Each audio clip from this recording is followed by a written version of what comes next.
Hello. All right. So we have the Hittites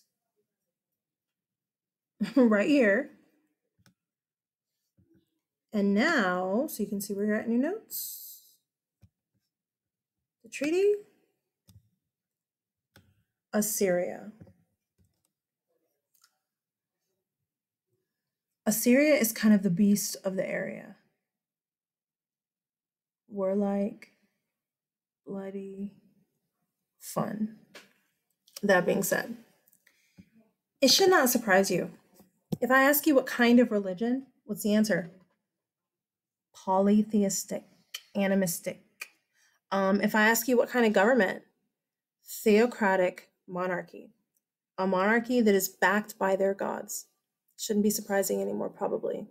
The Assyrians start out up here somewhere, and they start following the river and end up here. And then they're the ones who were slowly moving, not slowly, who were fairly quickly moving down the Tigris, taking over, and they're dangerously close to taking over Sumeria, which is part of Hittite Empire. Well, the Hittite king goes to the Assyrian king or maybe the Hittite prince, I don't remember the whole story, but he ends up dead. Oops. War starts between the Hittites and the Assyrians. Whew, this is a clash of the titans. The Hittites are warriors. The Assyrians are warriors. The Assyrians do have better technology than the Hittites. They have all the same stuff. All the same weapons, all the same technology, except they have learned how to lighten iron. It is still just as strong, but it's lighter. So you don't have to worry about getting tired in a battle. You can wear your armor the whole time. They've also changed the armor a little bit. They're not wearing like an entire breastplate. They have little strips of iron, just strips every now and then, okay? And the strips move. So as you move, the strips move, which makes it real hard to actually like stab you somewhere. Sophie, no baby. She wants to eat my lotion. No baby. She's so cute. Hey baby, come on. You okay? I feel so bad. Come here.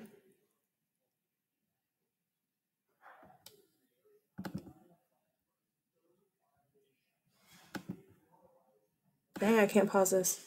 Why can't I pause this? Well, sorry, Sophie. She's gonna take her toys and play in another room. Okay. So what's gonna end up happening is Assyria beats the Hittites. Why? I mean, aren't the Egyptians gonna come up and help? No. Would you? Remember the Hittites and the Assyrians, the Hittites and the Egyptians have this alliance against Assyria. Well, Ramses isn't stupid. And he's like, okay, if we go fight against Assyria, if the Hittites lose and I helped fight, we are on Assyria's radar.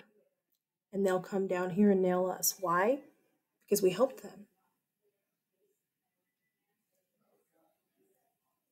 But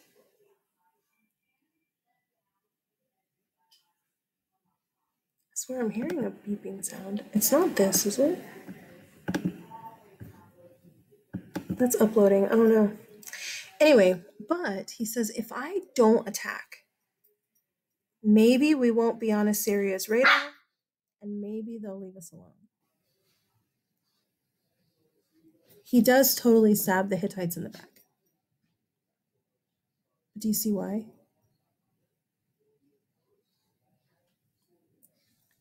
Assyria is going to end up taking over this whole thing. The Hittite Empire. So basically, all the way to here. But the Hittites want to keep moving. Oh, did I say the Hittites? I'm sorry. The Assyrians want to keep moving. They're going to keep moving south. The Egyptians are just like, oh, we'll get out of the way. Okay. not only is their iron better, their strategy is better. Guys, the Assyrians don't just take their sword and rah into battle like crazy. The Assyrians divide their military up into, what's the word? Sections. There's a word. I don't know. Did I put it in the notes? There's a word. There's a word. Divisions. Sorry. They divide their military up into divisions where basically the younger guys are farther back. The lowest division, and I think I started, this is the lowest, not the highest. Okay. So the youngest and like least experienced guys in war, we're talking like to us kids, young boys. Well, not boys. 12, 13, could be younger, but they're going to stand as far back away as possible, and they're the archers. They take their bow and arrows and they shoot up. They just blindly shoot. Okay? They're not necessarily aiming at anything. They're just shooting over city walls, trying to kill, trying to distract. I think I need to move this away as much as I can so that you can see. So they're shooting up, right? And they're shooting their arrows over city walls so that people are running around like crazy and stuff. Yeah? Dang it, I knew that was going to happen. Dropping stuff off the table. Then a little bit closer to the actual battlefield, you have the spear throwers right here. The spear throwers have learned, like they've moved from archery to spear thrower, and they have learned specific targets, but they still stand a little bit farther back than the actual physical hand-to-hand fighting. They stand a little bit farther back so that if they can see a fight right there with Freya and Sophie, they can nail one of them while the other one is like, are you with me? The girls are playing down there. And then we have the infantry right here. Infantry is foot soldiers. If you don't know that, you probably need to write it because you're going to see infantry more this year. The word infantry, foot soldiers.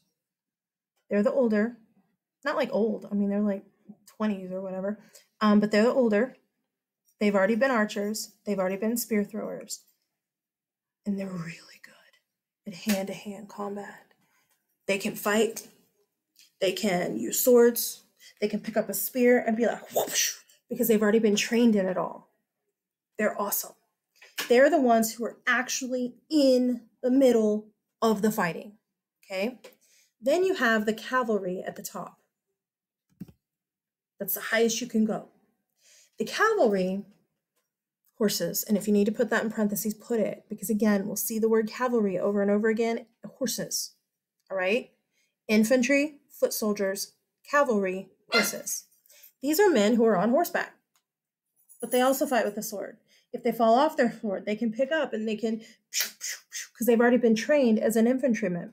The cavalry is also who often leads the charge. They often go first. The Assyrians have warrior kings and nobles. Okay, so the king doesn't just sit back on his like throne and say, "Go fight this war for me, bye." No, the king is the one on a chariot leading the way most often. Okay, that's going to make these men hardcore respect the king. When you just sit on a throne and say, go do it, go take care of things, the military is not going to respect that. But if you have a general in charge who's also out there with you, yeah. Now, once an Assyrian gets through the city walls and defeats you, they then start chopping off heads. I don't know what this is. It just popped up. Oh, okay. Okay, check this out. Oh, I'll go back to that. Okay, look right here. You will see this picture again. I'm not a very good winker. I have to like really think to wink. So I'm trying not to be creepy, but I'm just telling you. You'll see this picture again. These are some Assyrians, okay? Assyrian military dudes. Here you see armor that's in those little plates. I can't do this.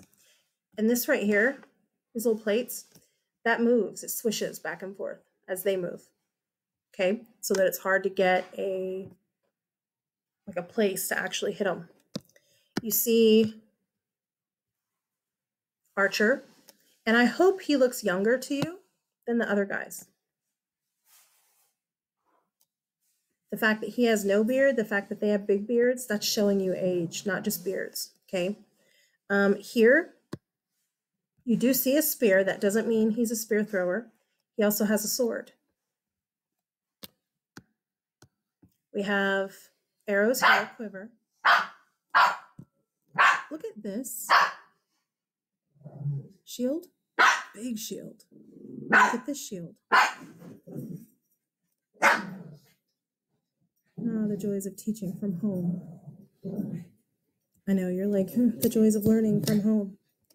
And then right here, we have a shield that does this, full body. Okay, why is it curved at the top?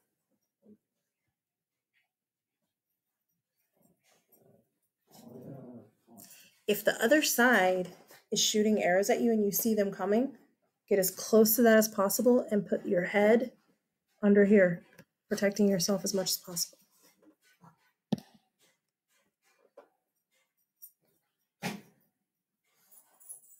Well, that's not normal. Can you tell what you're looking at? Because often I have kids go, what is that? It's a head. He's holding the head by the beard, so it's upside down. Ear, forehead, nose, eyes. Here's the mouth, and then there's the beard. Do they look alarmed? Do they look freaked out that he's holding a head? No, I know, it's just a drawing. I get it. But they're not freaked out at all that he's holding a head. Because it's how they get paid. Once the Assyrians have won, they walk around and they go to all the dead bodies and they chop off heads. They chop off heads and they shove them in a big like burlap sack. Burlap sacks like you did, like potato sack races when you were at field day. Oh, shoot me in the head. I hated field day as a kid. But you did that kind of thing like at field day, right? That's a burlap sack. I'm sorry, I'm having traumatic field day memories. Being outside all day, having to be close to people all day, having to like run in front of people all day. Did I mention having to be outside all day? Gross. Okay, so anyway, you don't even know how much I hated field day. Moving along. So as soon as they get back to the capital city, Nineveh, I'll show you that in a minute, they take their heads that they chopped off and they turn them in. Look at this right here. What is that? They're writing down. Guys, the infantry gets paid by how many heads they return. Gross, man. Look at this. Oh, I'm sorry. I can't make this picture bigger. It won't get bigger. Sorry. But you have this guy right here with a big pile of heads. Look right here. This is an Assyrian relief. Again, a picture on a flat, like rock surface, like on the side of a wall or something. Freya.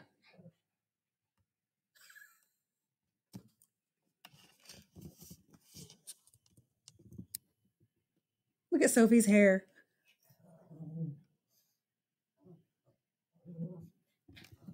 Freya's just acting out her greatest Assyrian fantasy. My little Viking goddess. Okay, he's offering up a head. You're like, no, it's a shrunken head. They're smaller like that in pictures and reliefs to show conquered peoples. That's why they're often smaller. Conquered peoples. I think that's the last one. They take these heads. I just fell off the chair. They take these heads to their leaders and they get paid, right? Then they take these heads here to their capital city. The city is called Nineveh. It's right. Did I put it in here? It's right here.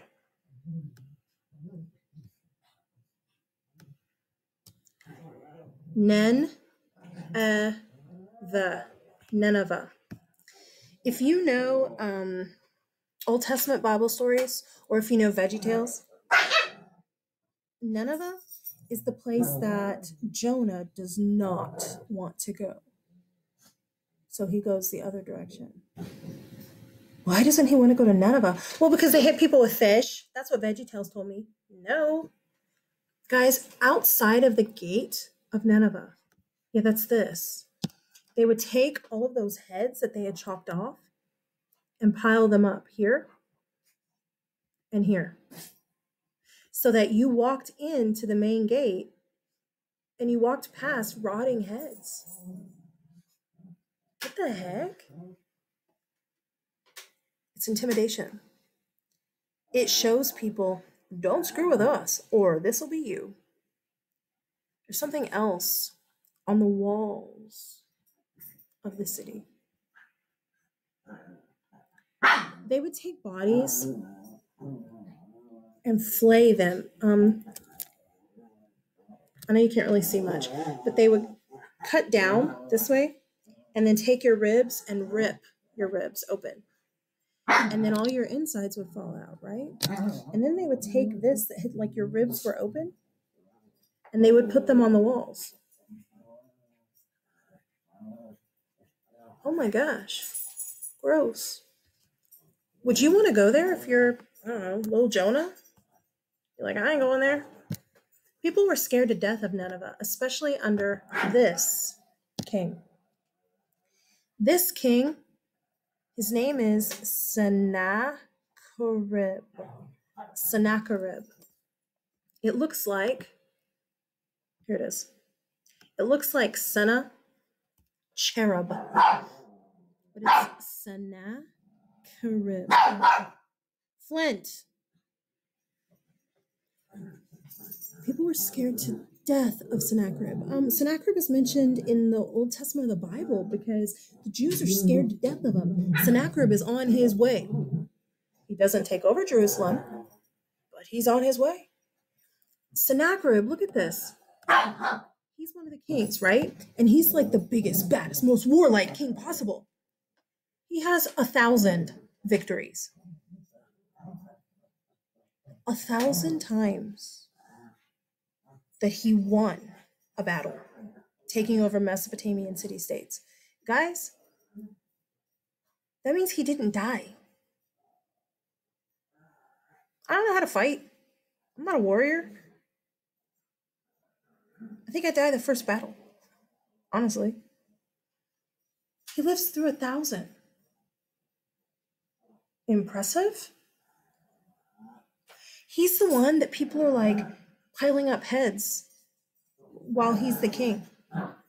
He's the one who like is putting those bodies that are like flayed open on the walls.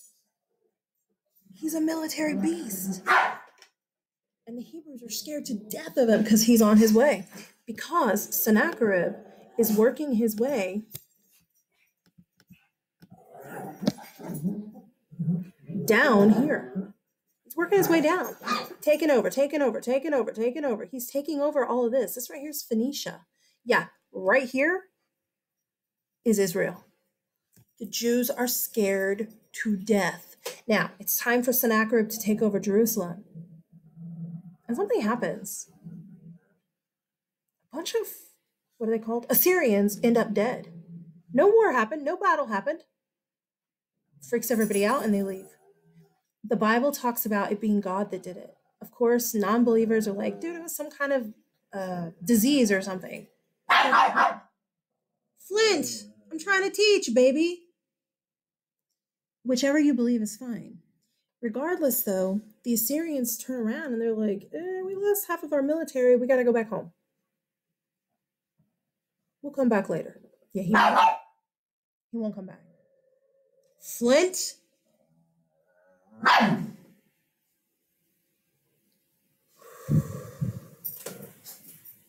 The joys of children.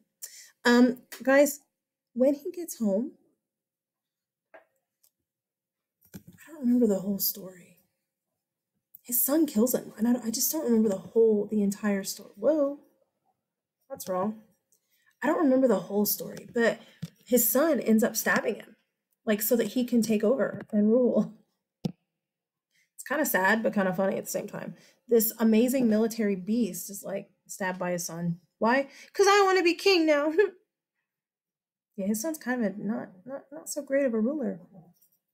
This right here is Sennacherib. Check out that earring, man.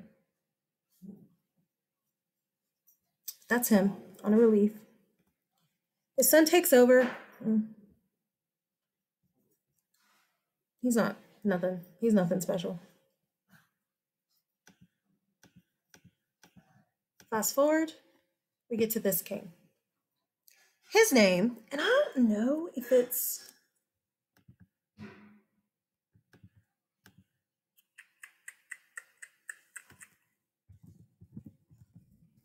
I don't know if it's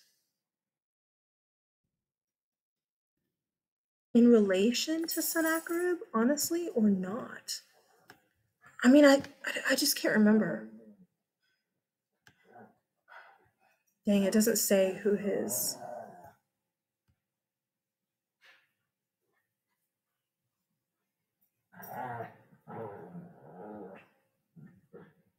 Okay. Neo-Assyria, death of his father. So 668.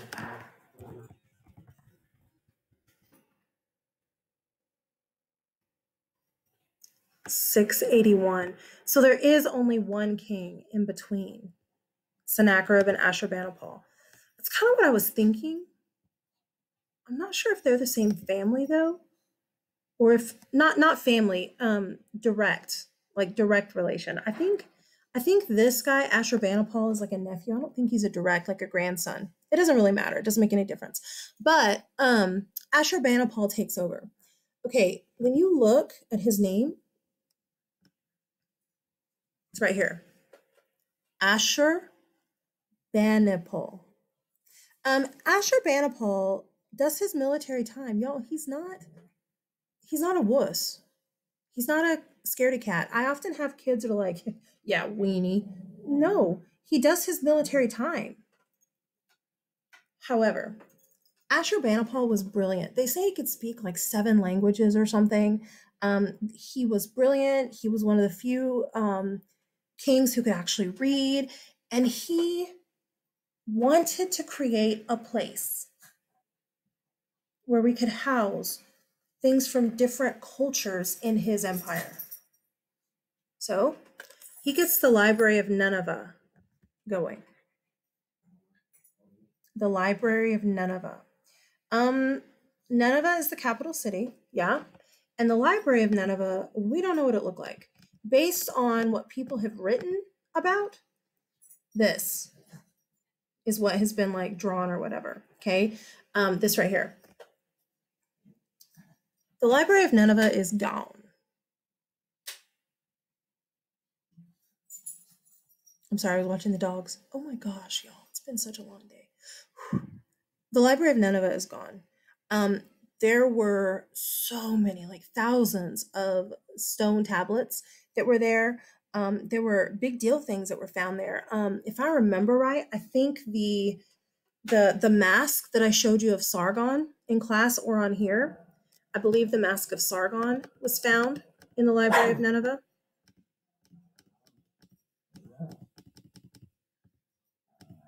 This, I believe, I could be wrong, but I believe these pieces, no, That's in Susa.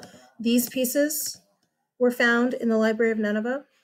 So he wanted a whole bunch of stuff to be housed there. He wants Nineveh to kind of change from being this like disgusting, dirty, bloody place to being a place of learning. And that's what it becomes.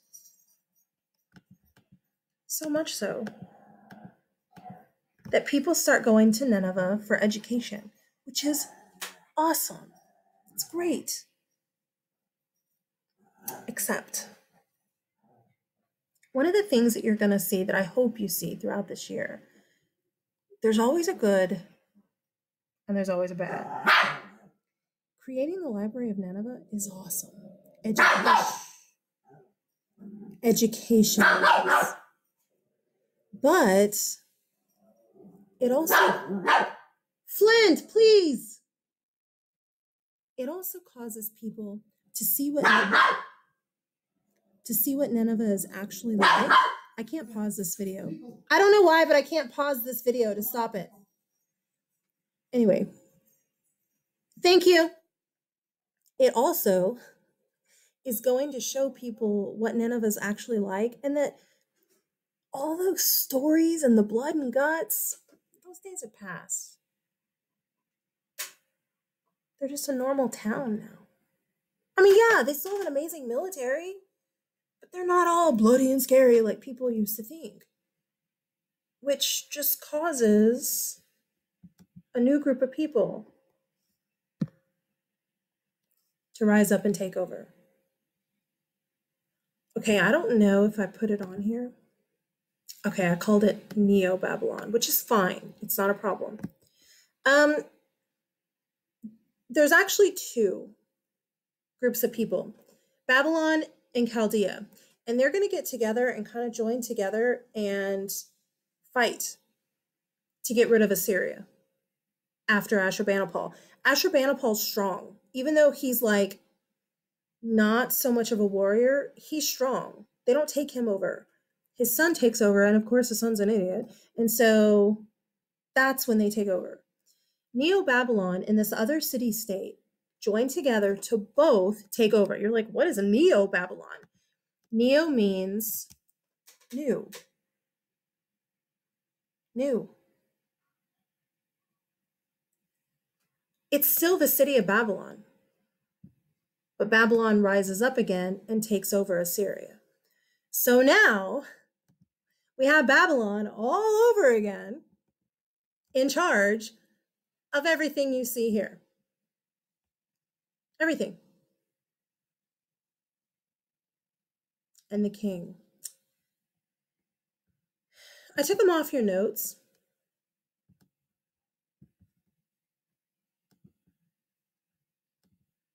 But you need to know this king.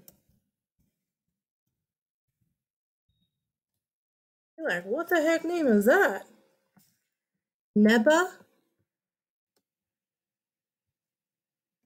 Nebuchadnezzar. Nebuchadnezzar. Nebuchadnezzar. Nebuchadnezzar takes over, okay? And then he starts moving this direction to take over. He already owns all of this. Guys, all you have to do to take over an entire empire is kill the king, take the capital city. If somebody wants to take over all of England, all they gotta do is take London, kill the queen, we're done. Well, Parliament too, but we're done. You just have to take the capital city and the leader and you're done technically. Now, are there gonna be places that will fight you? Yes. All right. You know Texas is gonna fight. But all they have to do is take over Washington and somebody gets America, technically. So when Babylon and the city of Chaldea both rise up and take over Assyria, they come here, boom, they go to Nineveh, which is somewhere up here, and they take over. They get this entire thing. And then the king Nebuchadnezzar starts moving south to take over Israel. He hates the Jews. I'm getting to the Jews. I'm getting there. But he hates them. Why? I don't know. He hates them. He will end up taking over the Jews. which means Nebuchadnezzar's Neo-Babylonian Empire, his new Babylon, is everything you see here in green. Everything in green. All of it. All the way down to here. First time that's happened. Nobody's conquered the Jews yet. Now they have. Well, never mind. I mean, sorta with Egypt. But now he has it. Okay?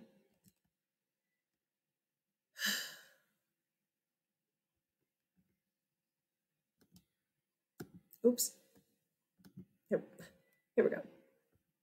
That leads us to, while Neo-Babylon is in charge, still, we're going to take a detour and talk about Phoenicia and the Hebrews, who are here and here.